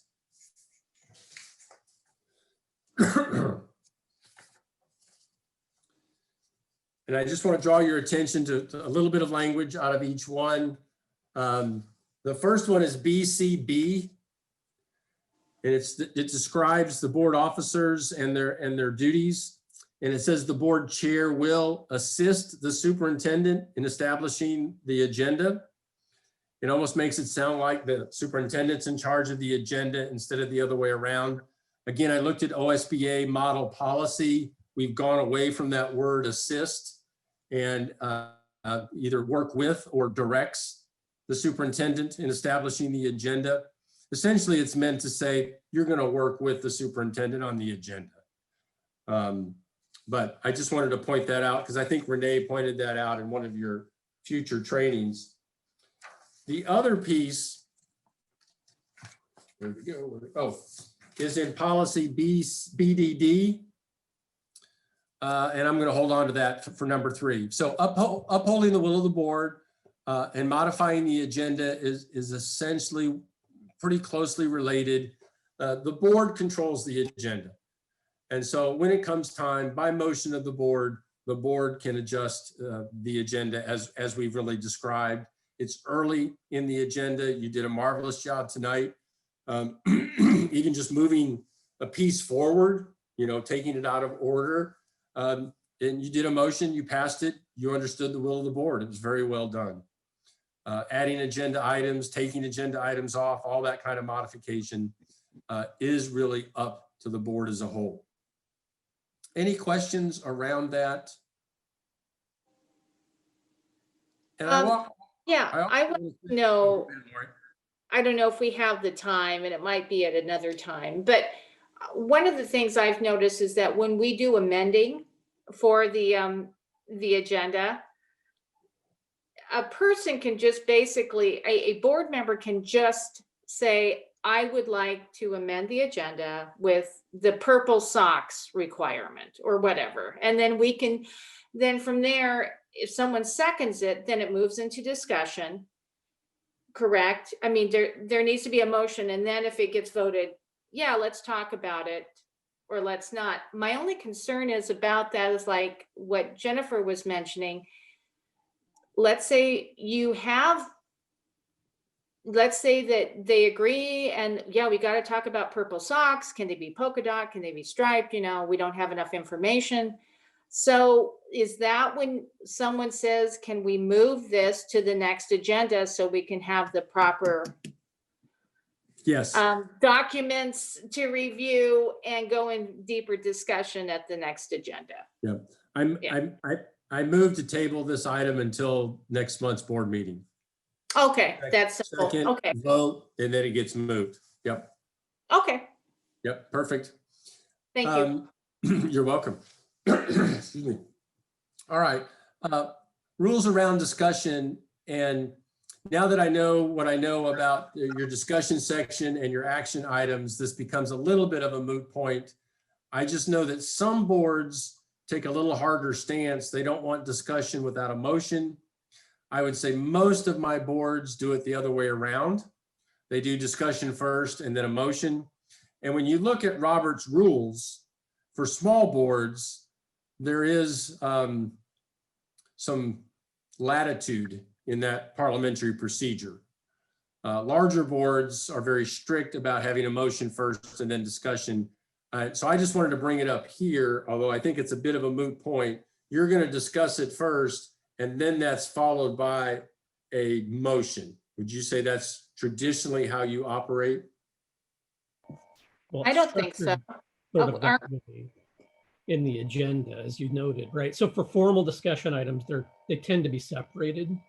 But clearly there have been, and I think increasingly have been, instances where motions have been entertained sort of without being formally on the agenda, right? I mean, somebody can make a motion. It does not have to be an action item in order for that to occur, right? And I think we've seen more of that this year, perhaps. Well, you can potentially rule them out of order as the board chair, because if it's not on the agenda and it's not related to the agenda, you could rule the motion. I rule the motion out of order and you move on. No, I meant things that might be related, but perhaps there wasn't an official action item yet. Gotcha. As long as board chair, you think it's related, then you can allow that. I do want to bring your attention to one thing, because it's in your policy. Okay. This is BDD. It's the last paragraph. It says that you'll follow Robert's Rules of Order, newly revised, procedures in small boards. So you're identifying that as how you operate, as modified by the board. And then it goes on to say, modifications will include the following. Motions will all be seconded prior to consideration for discussion. I think you do that. Motions will all be seconded prior to consideration for discussion. So by your own policy, you're required to have a motion before discussion. And again, I think that's your action items. Discussion items are listed for discussion. I think that's separate. So just wanted to note that if that's something that you have not been doing, either amend your policy or amend your actions during your board meetings. But it's just, again, for clarity and clear expectations is why I bring this up. The last thing is just what I'll call a point of order procedure. And this is the check and balances for the board chair. If a board member feels that the board chair is allowing something that should not be allowed, then that board member can raise a point of order and simply state, Mr. Chair, I have a point of order. The board chair would then recognize, what is your point of order? And then you state it. And if it's, again, Steve Kelly is making derogatory remarks and is being rude and disrespectful, which is outside the stated expectations in Robert's Rules of Orders, then the board chair would either support that or not. But my point is, you can make a point of order. Another point of order might be, Mr. Chair, point of order. You get recognized. We are having discussion without a motion on the table. So that could be a point of order. The board chair could say, Mr. Kelly, you're correct. Before I can let this proceed, I need to have a motion. So the point of order, again, just by stating point of order and then waiting to be recognized, state your case to the board chair, and then the board chair makes a ruling. Now, if you really want to get sophisticated in Robert's rules, you can always appeal the board's decision, but I'll leave it there for tonight. I just wanted other board members to know that there's balance. I mean, your board chair, your board leadership, you elect them every year, and you're electing people to do the work of the board, to lead the board. And so it's important that you elect the right people in these positions, but once you do that, letting them do their jobs, but knowing that you have some checks and balances there when needed, because no board chair, no board vice chair is perfect. We'll make mistakes. And so again, this is where ultimately it's the will of the board. And if that's my central theme to this evening, is really understanding what that will of the board is and how you support that, not just accept it, but support that as an individual board member. I am out of time, but I'm finished to the point where I thought I'd get finished tonight. I don't have time to continue on with the communication protocols, but I knew this was the most pressing issues and sets of questions from the board. So hopefully Sarah and I have met your expectations tonight. But before I buzz out of here, questions, thoughts, comments? I just wanted to say one thing. When we talk about clear expectations, and if the policy, I guess where I'm a little confused is that when I mentioned one policy nuance change and you said, well, you know, the superintendent can invite whoever they want. Okay, that's cool. But when I read the policy, I read it a different way. And so the expectation may not be as clear to me as it may be to another person. And I think that's where I see a little bit of the muddiness as we move along, the clear expectations and how that reflects in policy and procedure is interesting. And I know that's a whole other evening of discussion, but I just wanted to mention that because I just see a little bit of that going on. But anyway. Okay. I appreciate that feedback. Again, and we can certainly talk offline, Lori. Sure. Over the next day or two. On that particular policy, again, read it very carefully because you are meeting the expectations of that policy because the superintendent and board member are setting the agenda. Right. I see. So you're okay. So that's the expectation. If other people get invited in, that's fine, as long as the expectation of the policy is the superintendent and board chair set the agenda. Yes, and I understand that one. I think it was the one about the motion for discussion or something, and you mentioned about amending, we may need to amend something to work more in accordance with that. I think you mentioned that just a few minutes ago, but that's all I have. Right, yeah, that's the discussion before the motion piece. Right. If your practice is discussion before motion, I would say clearly you are violating your policy. Okay. And so it's just a matter of bringing that to your attention so that in the future you either change the policy or change your practice. That was my advocation. And again, it's up to you to decide. Okay, thank you. Yeah, you're welcome. Thank you very much. Other thoughts or questions? Well, I really want to thank you. I got a lot out of this tonight. I thought there was a lot of really interesting and compelling conversation. So I appreciate it greatly. Thank you. Thank you, Jonathan. And Jennifer, you had a question or comment? Yeah, so that your last comment muddies the waters for me. So, so we have been committed to letting motions lead discussion unless they're in that discussion motions piece of our agenda. Now, is that okay? Are we doing it okay? Because you have that section titled discussion, it's very clear what your intent is. And those discussions may or may not lead to a motion later, because remember, they didn't match up. Yes, they don't Exactly. always. Right. So it's clear that this is discussion. To me, your policy and Robert's rules applies to the action item section. If you're going to take action on something, you need a motion first. So in that section is where I would say you need to adhere to your policy, motion first, then discussion. Now, there may not be a lot of discussion because it may have happened earlier, but still, motion first, because now you're intent on what the action is, and then you discuss it. So I would say strict adherence. Okay, I think we're good then. I'm interpreting us as good. Okay. Good. So let me leave you with this final thought. As I mentioned earlier, you have some additional hours of professional development, and 4 hours Sarah's given me, and you have lots to do right now. All right. So I'm not saying let's get them done next week or anything like that. Just know that it's still there. We are very committed to meeting your needs, not some arbitrary set of expectations that I have for this program.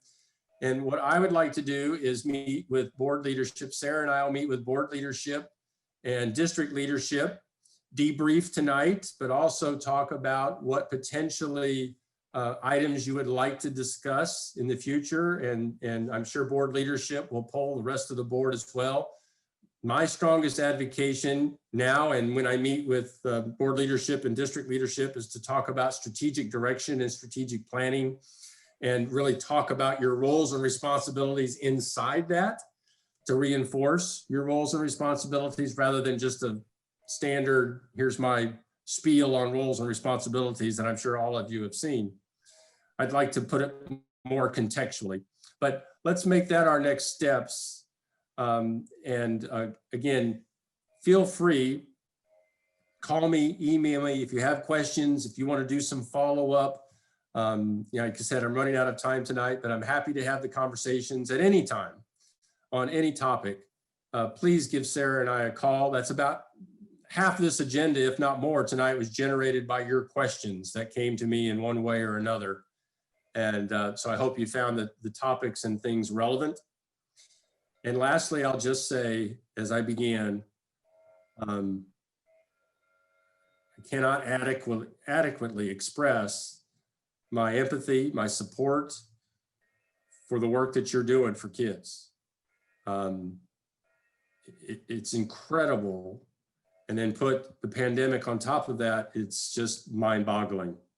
So thank you sincerely for all the work that you do for your kids, our kids, and thanks for committing to professional development and a good conversation tonight. I hope that you have some clearer expectations and thoughts and can move forward. And again, just let Sarah and I know if we can help you in any way. And with that, I'm going to kick it back over to Jonathan and just say it's all good to see you again tonight. Thank you. Thank you, Steve. Thank you, Sarah. We really appreciate it. Okay. Well, we basically had just a couple of items on our agenda. The superintendent update moved to the beginning, which we discussed already, which leaves us really with moving into executive session. Now, we have talked about that a little bit regarding the technical piece of this. So as a reminder to everybody, we are going to leave our Zoom meeting open when we move into executive session. So the Zoom meeting and any public who are still in attendance will remain. We're going to bounce into a separate Google Meets, which you've had an email from Debbie regarding that. Jonathan, I just had one thing I needed to add right before. Oh, I'm sorry. If I could, that's okay. It's just a heads up to the board that tomorrow you'll be receiving 7 policy updates that we need to start getting moving on. We're going to talk about that at the January 14th board meeting. So you're going to get 7 tomorrow, and then you're going to get between 10 and 13 the following Wednesday. These are minor updates. We have to get moving on this. Our goal is to try to finish by the end of the year. So I'm going to have to ask for your time and energy just to read over that. All of the we highlighted the parts that were updated, and we also included in the folder the previous policy plus the updated policy to make it easy. So you'll get a link, and they're all organized for you in folders. Okay, so I just want to let you know 7 tomorrow and approximately 10 the following Wednesday in preparation for the 14th. Okay, thank you all. Yeah, no, thank you. Okay, so,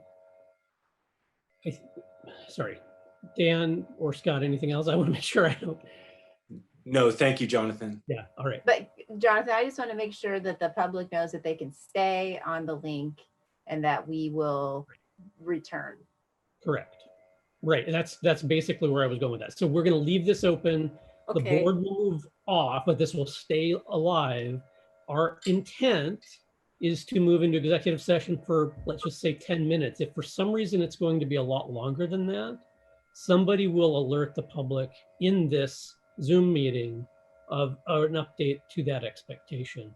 Upon completion, our intention is to come back and complete an action item regarding the request, which I'm going to read off here in just a minute. Question, Lori? Yeah. Yeah, so I press leave, so I completely leave this screen, and then I have to click back on to come back because we're going to Google Meet. Correct. It depends on how you want to handle it technically. I think technically you can stay in. Oh, as okay. sort of a I thought zombie, our and you actually directions- have to physically leave. I guess I'm not even sure. Oh, I think the directions we were given said to log out. So we to log out. Zoom. Okay. I'll Okay. do that then. Thank you. But Good don't question. do it. I- Wait, because I would've wait. gone another way with Don't it. do it until he reads the Right. ORS. Okay. Don't do it yet.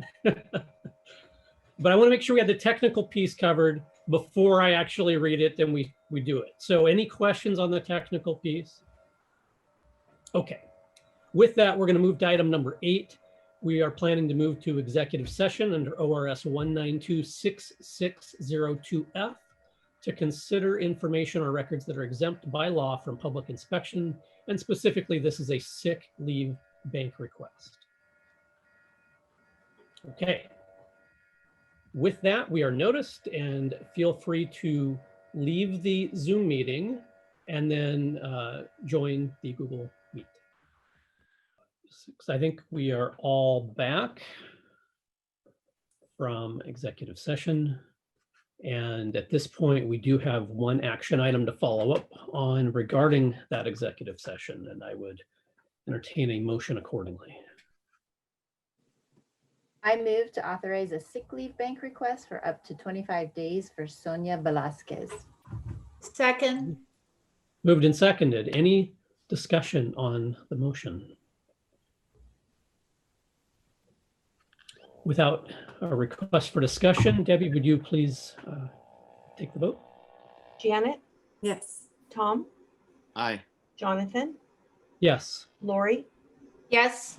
Irv, Yes. Jennifer. Yes. Thank you. All in favor. Great. Okay. Well, I thank everybody for a productive evening, and without objection, I move to adjourn. Good night, everybody. Good night. Meeting adjourned. Bye-bye. Good night, everyone.